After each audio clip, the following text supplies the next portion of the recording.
everyone, welcome to Church Online at BCC. If you're joining us for the first time, welcome. We're so glad you're here. And if we haven't met, my name is Megan and I'm on the teaching team at all three of our campuses, and today I get to be your host. We're gonna get started in just a moment with the message. In fact, Grant is getting ready right now. Hey Grant, how's it going? Hey Megan, doing good. After the message, we'll be wrapping up with a time of communion and worship. So if you don't already have it ready to go, now would be a great time to grab a piece of bread or a cracker, some juice, wine, water, whatever you have to be ready for communion. Now, we are just 1 week out of our Christmas for Fir Grove toy drive, and this is one of our favorite opportunities to love our neighbor in this season. As many of you know, our parking lot backs right up to Fir Grove Elementary, and for the last 7 years, we have been providing gifts for students at Fir Grove from low-income families. This year, we'll be supplying more than 260 gifts for students in need. We want to make sure every child on our list has a gift under their Christmas tree this Christmas. So click on the Christmas for Fir Grove link below to select a virtual gift tag or 2 or more, and then drop off your new unwrapped gifts at BCC by next Sunday, December 6th. I have no doubt we're gonna make a huge difference in these kids' lives this Christmas. If you're watching this live, today is the beginning of Advent Christmas season. Advent simply means arrival, and so the Advent season is all about awaiting the arrival of Jesus, our King. But the good news of Advent is not that we are faithful in our waiting, because we often aren't, but that God is always faithful and His coming. And so for the next 4 weeks, I want to invite you to join us as we provide resources to focus together on Jesus as the faithful and coming King. To get a daily email during the Advent, all you have to do is go to our website and sign up for the Advent devotional right on the homepage. Even in this season of separation, we can draw near to God and experience His closeness as He draws near to us. Okay, everyone, it looks like Grant is ready to go, and I hope you are too. Thanks again for joining us today. Let's lean in and engage as Grant wraps up our series at the table. Thanks, Megan. It's so good to be with you today. It is November 29th, which means the Advent season has begun. It also means, as you heard, that Christmas is upon us. And so we know that this year, Christmas doesn't look the way that we wanted it to. But I think that gives us a chance to create brand new traditions. And so we as a church are doing everything we can to create fun and safe environments to still celebrate Christmas. Head over to the website or follow us on social media via Facebook or Instagram to find out everything that we're doing. You're not going to want to miss it. Today though, we're in this series, and you know, life is full of before and after moments. These moments where life was a certain way and you kind of had it all together and all wrapped up, and then all of a sudden something happened to you. You saw something, you experienced something that forever changed into an after moment.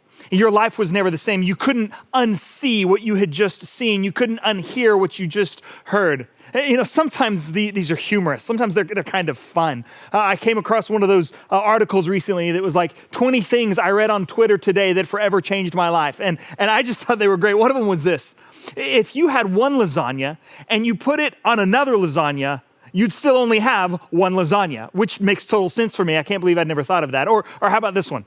I just realized that UE in Q is silent. Why do we have the other letters? I don't know, but now I'll always think about that. How about this one? You can't stand backwards on stairs. Some of you need to think about that one for a minute, but you can't stand backwards on stairs. This one's even better. There is not physical evidence that to say that today is Sunday.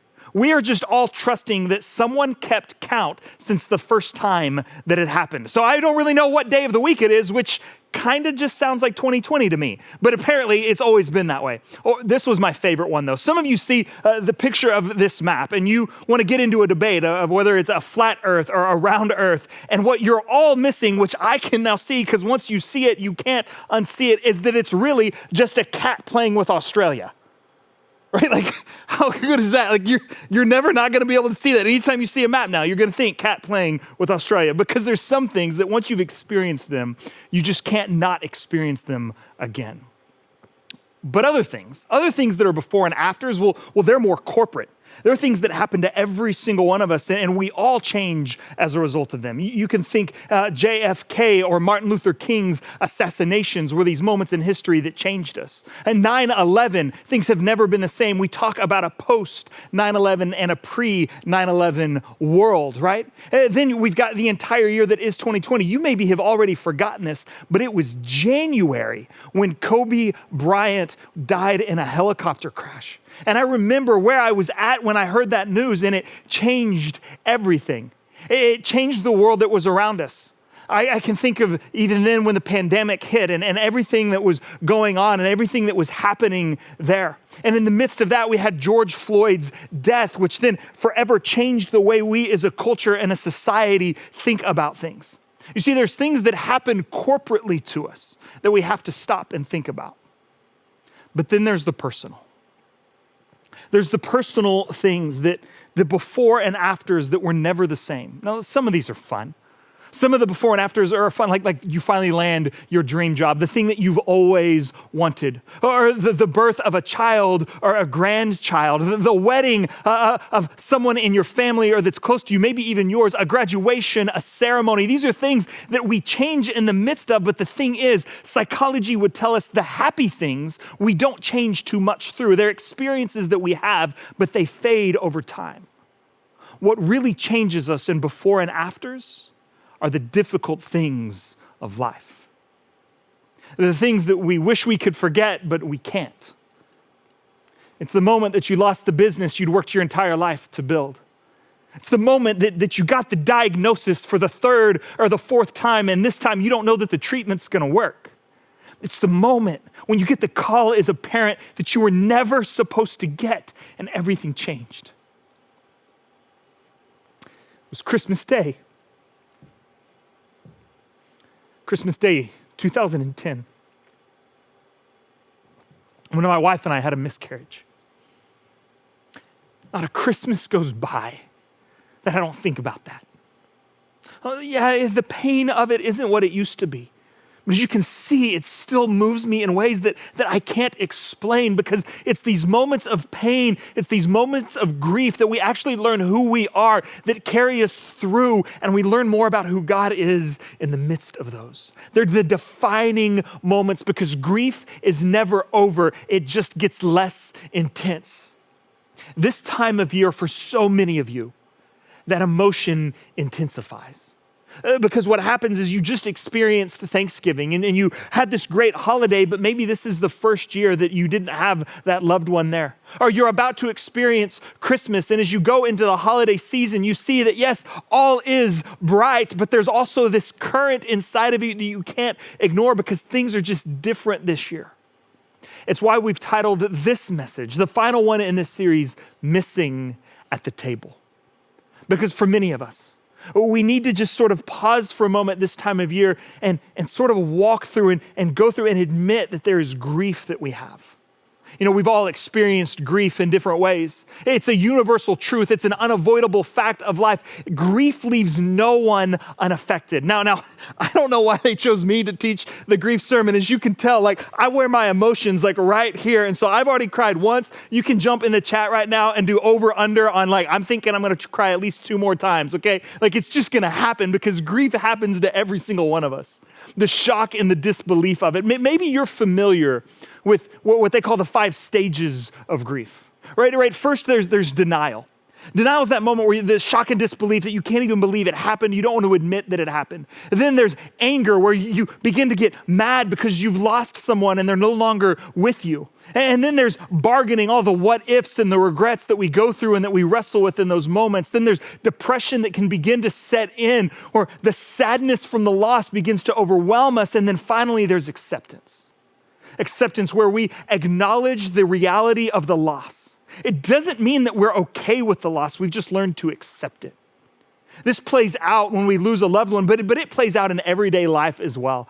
We've seen that happen just recently, like, right? We all did it with having to wear masks. We went through this moment of denial where it was like, I'm not wearing one of those. I don't have to wear one of those. I don't believe the science in that. And we denied the need for it, which then led into anger when we had to. It was like, you can't make me wear a mask. I have rights. I'm not going to do it. Then we had to get into bargaining. Okay, fine, I'll wear a mask, but you didn't tell me which mask I can wear and can't wear or how to wear it. So I'm going to just like put it here as the horse trough thing or let my nose be exposed. And we began to bargain around it, which entered into finally this depression moment where we're like, okay, I hate this. I have to wear a mask. I miss that we're connecting with one another. I miss seeing your smile. I miss being able to read your lips. But then that moved to acceptance where we go, fine, if this is what I need to do in this season, I can.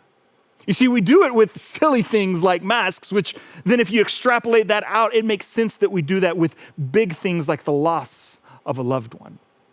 But the thing about these 5 stages is they were always meant to be descriptive, not prescriptive. It was individuals watching us as we grieve and saying, here's these patterns that we see, because we all move through grief in different ways and at different paces. And Scripture is full of moments of grief. In fact, you don't get but just a few pages into the Bible when you see that Adam and Eve, the first man and woman, they have 2 sons, Cain and Abel, and one of their sons kills the other one, which means the first mother that ever existed understood the pain of losing a child. You see, grief has been on the pages of Scripture and in the world from the beginning.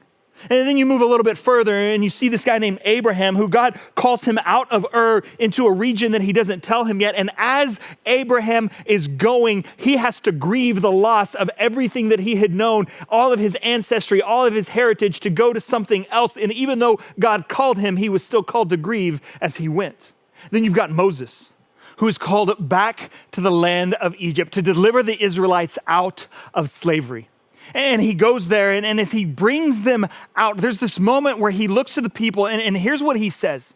He says, when the Lord your God brings you into the land he swore to your fathers, to Abraham, Isaac, and to Jacob, to give you a land with large flourishing cities that you did not build, houses filled with all kinds of good things that you did not provide, wells that you did not dig, and vineyards and olive groves that you did not plant.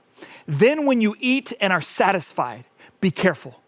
Be careful that you do not forget the Lord who brought you out of Egypt, out of the land of slavery. You know, for years I would read this and I would just focus in on the positive aspects of God bringing them out of slavery and the fun and the jubilation that must have meant. But recently I was reading a book, and it highlighted for me the pain that they would have had to also remember. Yes, they'd remember the good things where God delivered them, but they'd also remember the agony of grieving mothers at the hand of a frightened despot. They'd remember the humiliation of slavery and powerlessness, the mixture of hope and worry in the face of strange lands, right? They were coming out of a place as they left, the odor of the lamb's blood that was on the doors, the screams and the rolling sudden death of Egyptians' firstborns dying as they fled their captors, the chaos of millions of refugees suddenly on the move, literally to God knows where, the surreal drainage of a sea that moments before had seemed like death and now was life for them, then to have foaming at the mouth war horses drowning under the weight of the greed of Pharaoh and the unfathomable exhaustion and relief that they must have felt. You see, when God calls them to remember the good that he has done, he sees them through their pain. Because it's in the midst of our pain and our grief that when we get on the other side, we can look back and hold on to the things that we know to be true and say, God was good even in the midst of it. The New Testament picks up on this idea with a guy named Paul. Paul writes to a church in Thessalonica that's a city there in Greece. You could go visit it today and see some of the ruins that are there and see some of what it looked like in Paul's day. And if you wanted to go visit it in modern day terms, you would go to the city of Thessalonica because it's got the exact same name. It's the same city, except now it's the second largest city in all of Greece. And so it's always fun when we look at Scripture and we see that, man, these cities that we read about are still there today. And as Paul is writing to the Thessalonians, he's reminding them of a few things in 1 Thessalonians. Well, one of the things that these people were kind of obsessed about is what happens when we die. It's what we would call in theology your eschatology. There's your big word for the day, okay? Your eschatology. And they were a bit obsessed with it. The world that the Thessalonians were coming out of, that worldview they had, said that once you died, that was it. That was it. We bury your body. We burn your body. There is nothing after that. And so all is just done. So eat and drink, for tomorrow we may die. But now they're following a man named Jesus, who's died on a cross, risen from the dead, conquering sin and death. And they begin to go, oh, wait a minute. If Jesus beat death, then what does that do for our loved ones that have died? What does that do for us when we die? And Paul gets word of the questions they're asking. And so he writes them this letter. And here's what he says to them in 1 Thessalonians chapter 4, verse 13. Now, we do not want you to be uninformed, brothers and sisters, about those who are asleep, so that you will not grieve like the rest who have no hope. For if we believe that Jesus died and rose, well, then again, so also we believe that God will bring with him those who have fallen asleep as Christians. You see, what he's writing to remind them of is we all have grief. Everybody grieves. It is okay to wrestle through your grief as you go through grief, to have the doubts and the concerns. He understands that we all wrestle with it. Maybe he didn't have like the 5 stages of grief, but he had observed them as well. And he understands that at the core of what the Thessalonians are asking is how do we find meaning out of death? Where do we get meaning out of this, which is actually the 6th stage of grief? How do you begin to find meaning in it? And so we are tempted here. We can look around and try to find meaning as everyone around us does, or we can look to scriptures. We can look to God and say, God, I believe that even in the midst of my pain, I know this won't get easier to feel, but it will get easier over time to deal with. And so God, is the intensity lessons, I want to find meaning in life again. And what he tells them in verse 14 is where to find that meaning. He says, for we believe that Jesus died and rose again. We believe that Jesus died and rose again. There's your meaning to life. And there's the second word, it's if. For if we believe, that's a big if. If we believe that Jesus died and rose again, because grief is hard. Grief is difficult. But in the middle of it, you can hold on to that if. You can go, if Jesus has died and risen from the dead. You see, that's what faith is.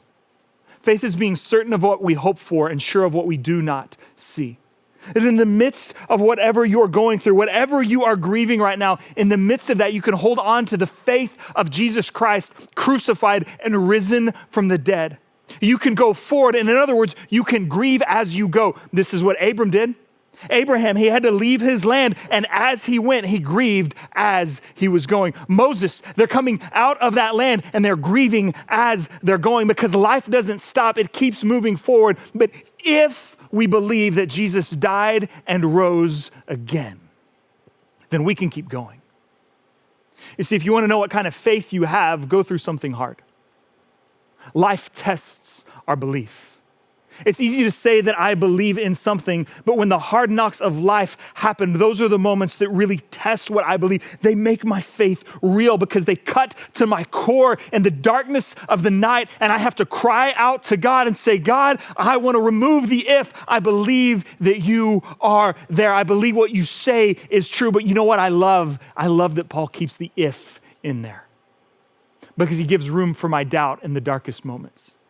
He gives room for me to stop and go, wait, in the middle of my grief, I have doubts, I have insecurities. You know, the year that has been 2020, many of us are wrestling with all sorts of things right now. And because the if is there, it gives me permission to have that conversation with God. And you can even just go to the Psalms. Do me a favor, Google lament Psalms. Go find Psalm chapter 22 or Psalm 13 or Psalm chapter 6 of these laments where the writer is going through hard things in life and he's crying out to God in the middle of it because he understands that the if is okay. Because it's in that moment that you find hope. You see, there's something about grief that is inexplainably tied to grief. hope and grief are tied together. This is what Paul was saying in verse 13. Now, we do not want you to be uninformed. In other words, hey, I don't want you to miss this, brothers and sisters, family. I don't want you to miss this.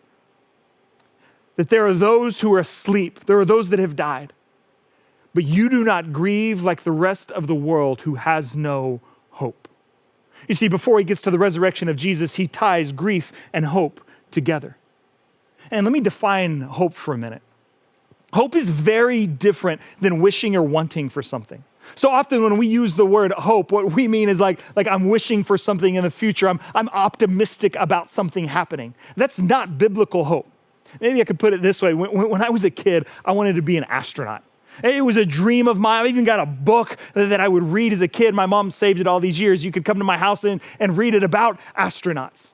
But the thing is, as I got older, I realized that you need to be good at math and you need to enjoy science and you need to be smart. And so that was 3 strikes. I'm out. There's no way I'm going to be an astronaut. And so it moved from a hope in the way we use the word to the reality of it was just a wish or a want.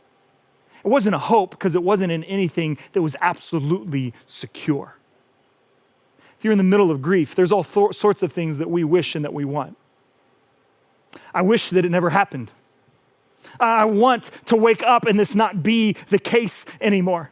I long for this moment of grief to be over, but there is nothing that I could wish or want that's going to bring my loved one back. It happened. It's there. It's a reality. I can't escape it, but what I can do is hope in Jesus.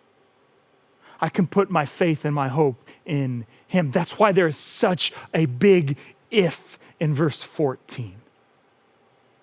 That if you know in the midst of this that God loves you, that God cares for you, that God went to war with death and he won. God hates death more than you hate death.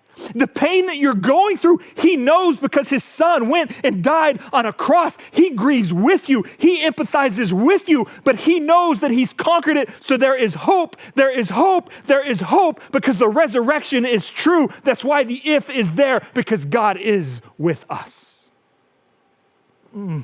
God with us. Emmanuel. It's a word you're going to hear a lot over this Christmas season. It's a name that we use for Jesus, Emmanuel, that he has come. As you know, today is the first day of Advent, that coming that we were anticipating in the birth of Jesus. But we, like the people of Thessalonica, right? Like the Thessalonians, we are in the in-between waiting on the second coming of Jesus. And while we wait, guess what we do? We hope. We hope. It's not lost on me that today, in the first day of Advent, this idea of coming and arrival this entire week, we're going to be focused on the word hope. It's the first week of Advent is hope because see, hope and grief are tied together. And so we hope in Jesus. But for you and I both, the temptation is to not grieve with hope, but to grieve like the world grieves. That's why verse 13 is so important. And so what I want to do in the next 10 minutes that we have here or so is to just spend some time going, hey, if the temptation for the people that Paul was writing to was to grieve without hope, then I think that temptation is there for me as well. And so here's a few ways that we tend to grieve without hope. Now, none of these are bad. In fact, I would even say that you need to go through these phases in order to grieve well. But if you get stuck in them, then you need to identify that because it shows that you're losing hope in a God that loves you. And the first way that we get stuck in our grief is that we disown it. We just go, hey, I want to distance myself from that. I want nothing to do with it. I even want to act like it doesn't exist. This is even unintentionally encouraged in the language that we use. Like so often people will come and say, hey, can't you just put this behind you? Like, isn't it time to just be done with this? Can't you just get over it? Or maybe you say it of yourself, like, gosh, I just want to move on with life. And what we're doing in that moment is we're distancing ourselves. We're trying to stiff arm grief and say, no, I don't want to deal with you. I don't want anything to do with you. I want to disown you, and I don't need that. If it's not this idea of disowning it in that sense, then it's in blame. That when we try to blame someone for what happened, the pain that we're going through, and often we try to put that on God. And again, the psalmist gives us the ability to cry out to God in those moments of desperation. But what we're looking for is meaning in that. And sometimes In fact, most often, the why that we're looking for is just simply, I don't know. We're not gonna get an answer to it. And so in order to not disown grief, we have to begin to own it. We have to go through it and understand you are not being punished by God. God is not mad at you. So call out, cry out, lament, find your psalm and scream it from the mountaintops, write it on your arm and own the grief, go through the process. But if we don't disown it, then we move to maybe just distracting ourselves. We go, man, I just want to distract myself from the grief because I don't want to deal with it.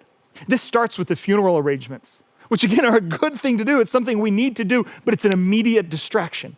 And distraction from grief, it works at least for a little while. Until you wake up in the middle of the night and you reach over and the bed is cold next to you. Until it's Friday when your loved one always called and the phone doesn't ring. Until it's Christmas and the tradition that you always had that was led by that family member, they're not there to lead it anymore and the grief sets in, and so we get busy trying to distract ourselves from the grief. In fact, I did a little research this week and found that the average bereavement time that businesses give individuals is 3 to 7 weeks. We only in our corporate world give people 3 to 7, I said weeks, it's days, 3 to 7 days there. As if to say that that's all you need to grieve, because there's still deadlines to meet.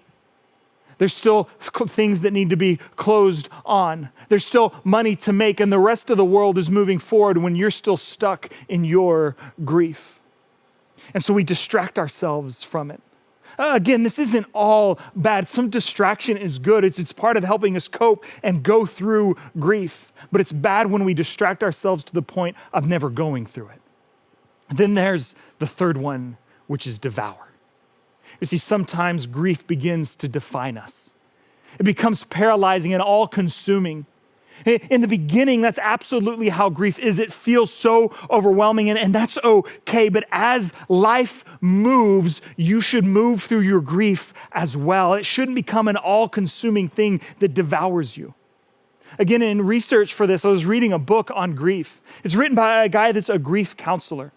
And he told a story in there about a gal that reached out on Facebook to him and just something that she was going through and some grief of the loss of a loved one. And so he naturally reached out to her and he said, hey, I want to help you in this. And where do you live? And he found out the city and he said, here's a website where you can go and find grief share groups that you can sit down with people and go through this together. And she goes, no, I don't do groups. And he goes, okay, I get that. Groups aren't for everybody. And he goes, how about this? Here's a list of counselors in your area that are grief counselors. And she said, no, I can't go out. And he said, oh, okay, is there something physical keeping you from leaving your home? And she said, no, the grief is just too much. I can't do it. He goes, so you never leave the house? And she goes, no, I go to work and I go to the grocery store and occasionally I go to Starbucks. And he said, okay, I understand. He goes, tell you what, part of my work is I have online workshops. Here's a link to an online workshop that you could do. And she says, no, I can't afford it. He goes, that's fine. I'll waive the fee. I'll have my assistant send you over a link that can waive the fee. And she goes, great. And he goes, cool. Can you give me your email address so that I can help you get signed up? And she goes, no, I don't give my email address out. I don't give personal information. And he goes, no, I thought that's what emails were for, is so that you don't have to give out your personal information. She goes, I just can't do it. Which is the moment that he, as a professional counselor, realized there was nothing he could do because this woman had lost all hope and she was letting grief take over and devour her. You see, grief takes work. It's not passive, it's active. But you get a vote. You get a vote in how you move through grief. And so you can decide. You can decide how you go through grief. You can decide that what Scripture says is true, that we do not have to mourn as those without hope. Or you can decide, verse 14 of 1 Thessalonians chapter 4, that if we believe that Jesus died and rose again, then we have hope and we can put faith in that. You get to decide that with whatever grief you're going through, with the loss of a loved one, a career, a business, the injustice in the world, the restrictions that we have, the loss of a celebration, and activities, whatever your grief looks like, you get to decide to put your hope in Jesus. You get to decide to say, I am clinging onto and holding onto the one that defeated death. And hear me, this is not optimism about the future. This is not a glass half full mentality. No, this is assurance on the future because of who Jesus is, that you can have a life worth living. So maybe for some of you today, that's as simple as it is, that you would say yes to Jesus. He's the one that can bring you through the hardest times of your life. If you cling on in faith to the hope that you have, that he has defeated death and his resurrection. And so say yes to that, to cry it out wherever you're listening and just say yes. There's others of you though. You're not currently going through grief. And so I just want to take a few minutes here at the end to for those of you that aren't currently going through grief, I'm going to venture to say you know someone that is. And so there's some very strategic things that as you're walking with them through grief that you do and don't want to do. So if you're walking with someone that's going through a hard time, here's what you can do. You can pray for them. Like legitimately really pray for them. You can get in touch with them. And I mean, don't think about getting in touch with them. Get in touch with them. Shoot them a text right now that just says, hey, I love you and I'm thinking about you. And then as you get in touch with them, maybe you'll have an opportunity to sit with them. And that's the moment that you can listen to them. Ask open-ended questions. And then if you have an opportunity to talk about your memories of the deceased. All the things that you loved and that you cherished about them. And then as life moves forward, remember the special occasions, the anniversaries that they're going to miss with that loved one, and just write them a note, write them a card, shoot them a text. You don't even have to say why. I promise you, they already are aware of it and know. But it reminds them they're not alone in their grief. And then ask them when it's the hardest. So one of the reasons we wanted to do this sermon right now at this time of year, because in the midst of the holidays is when things often get hard for those that are grieving. And so ask them whether it's a season or maybe it's a time of day. That's when you'll know to reach out and let them know that you're with them. There's also some things that you should avoid doing. For instance, don't try to eliminate the pain. That's not your job. Your job is to simply sit with them and be with them. Try to avoid cliches like I know how you feel, because even if you've been through the exact same situation, you actually don't know how they feel. Don't feel the temptation to answer the question of why. The truth of the matter is, we don't really know why a lot of the time. Don't put a time frame on their grief. One of my favorite sayings is that grief takes as long as grief takes. So enter into the process wherever they're at and just begin to walk with them there. Don't minimize the loss. We don't do this intentionally, but it often comes out when we say, well, at least they're in a better place or the pain is gone now. And although that may be true, it's not helpful in the moment. It just minimizes what they're going through right then. And then don't change the subject when you get uncomfortable. So often we don't know what to do in those moments because I get uncomfortable, and so I just begin to talk and say things that I then later regret. Which is why, for those of you that are going through grief right now, if you're in the middle of grief, if I could come and be with you, I wouldn't give you the 6 stages of grief. I wouldn't try to give some pithy statements. We would look at scripture and look to Jesus and talk, but really at the end of the day, what I would want to do is simply sit down with you. I just want to sit in your grief with you. And so as strange as it may be to do right now in this moment, I just want to do that. I just want to give you permission to lament and to cry. If you're sitting with someone, reach over and grab their hand. We know how hard this is, and so let's take a moment right now. As my friends Becca and Natty sing over us that God doesn't waste anything in our lives. Let's just sit in grief together.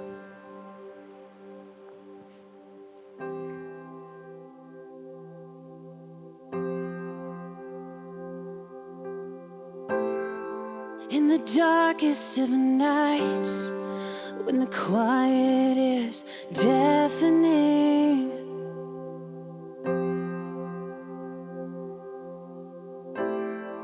in the depths of my pain, when peace is lost.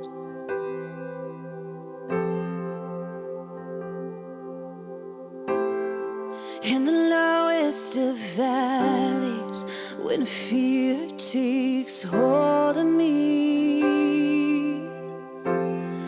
you pull me close.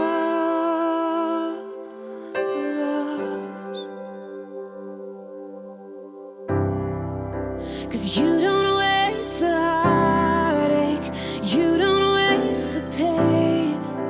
You see every tear that falls and never look away. You don't waste the waiting, you don't waste the shame. You gather up the pieces and you put them back again. When I lose my way and have no clarity,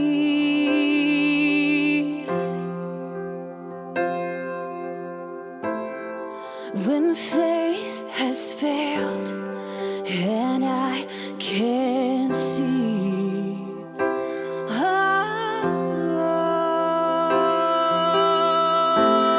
and when all that I've built comes crashing down on me, oh, you hold me close.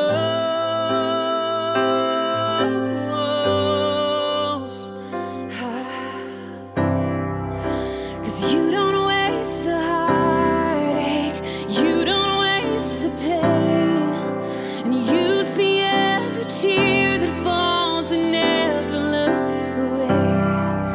And you don't waste the waiting, you don't waste the shame. You gather up the pieces and you put them back again. Oh, Lord.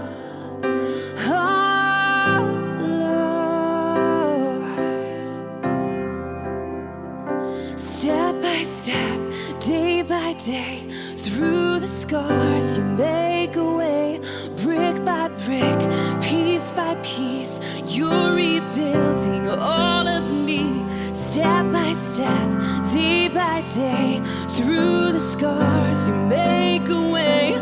Brick by brick, piece by piece, you're rebuilding all of me. Step by step, day by day, through the scars you make a way. Brick by brick, piece by piece, you're rebuilding all of me. Oh, you don't waste the heartache, you don't waste the pain, and you see every tear that falls and never look away.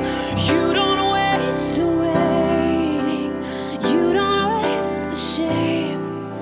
You gather up the pieces and you put them back again.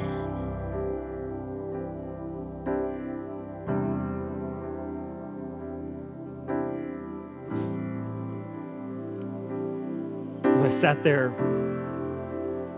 I don't know what that was for you, but I just began to pray for the friends and the family that I know that have lost loved ones this year and the funerals that I didn't get to attend. Which is why this moment is so important. Because as we take communion together, we're reminded that we have a hope in a risen Savior. That his body, which is represented by the bread, was put on the cross and it was broken so that you and I can have an eternal hope in him. And that we have the wine that represents his blood that was poured out. That he put death to death by his own life, rising from the dead, conquering it once and for all. And so therefore we do not have to grieve as those that have no hope. We get to grieve with a God that loves us and cares for us enough to give his life for us. Let's take communion now.